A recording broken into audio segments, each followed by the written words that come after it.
might not have any idea what I drove through to get here.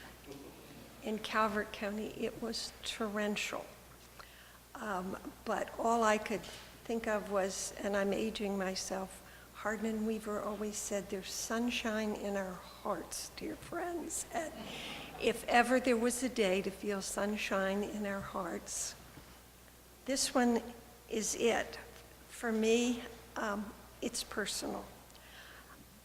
This, I think, is about the most exciting place in the community college right now.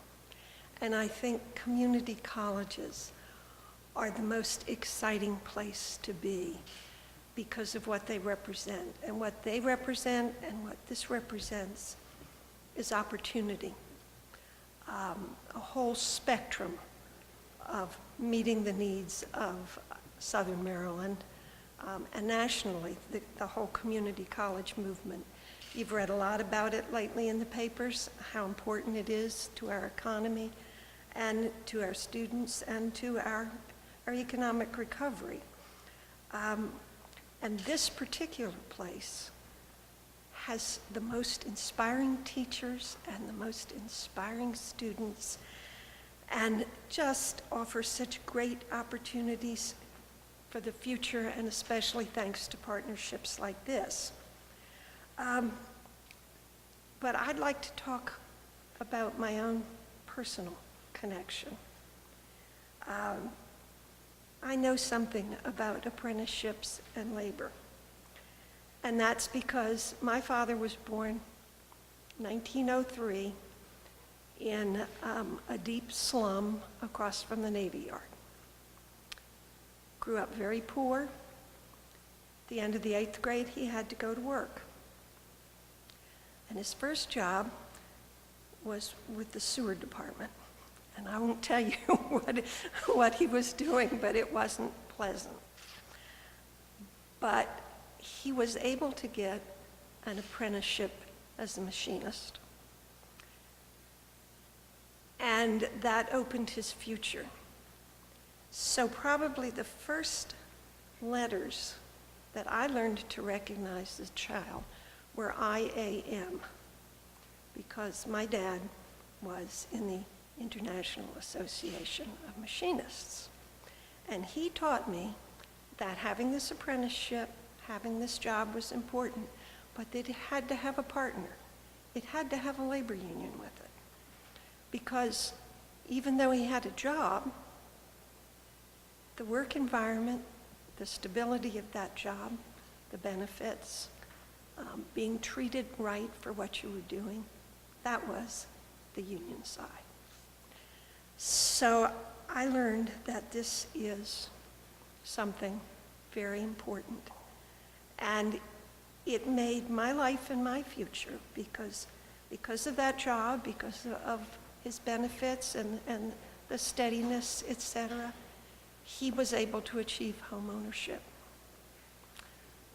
After World War II, when there was an affordable housing program in Anacostia, Daddy got one of those jobs. I grew up there. I got a tuition scholarship to George Washington. We had this house. I had a place I could live. I could commute. I could get a college education. And my children went to the University of Chicago and Yale. I guess that makes me a snob. I heard that somewhere lately. But that was my path. It was the path I chose because I was able to, because of my father's apprenticeship and his association with the unions. Today, the students that will benefit from this will be able to choose their paths to their futures, and it's as open as mine was. And I cannot thank you all enough for joining with us in this endeavor, for supporting this college, and for making it possible for the young people and probably some older ones too. I would hope we might have some returnees who are ready for a career change to set their paths in the future. There's a tremendous demand for what we're offering here. There's a tremendous reward for providing it. When I got my first job, it was the federal government, so my union was AFGE. But I thank you, sheet metal workers, for what you're doing and for how we will work together in the future, and best wishes to all of you for this wonderful new program. Thank you.